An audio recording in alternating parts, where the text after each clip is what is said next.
Here is the GFS for today.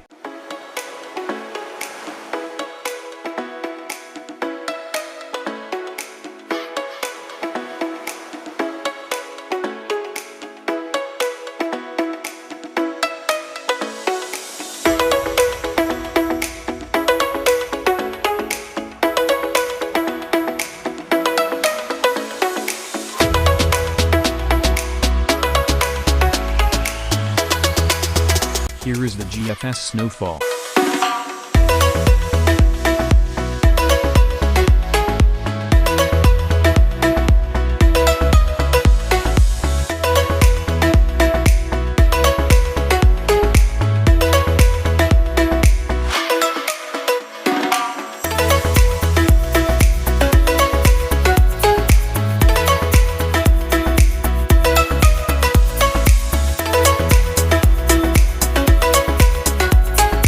Here is the CMC for today.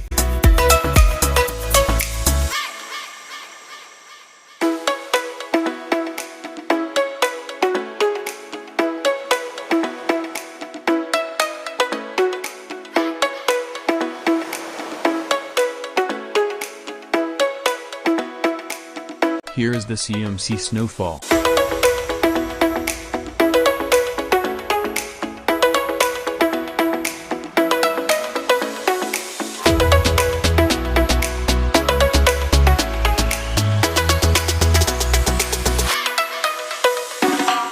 Here is the drought forecast.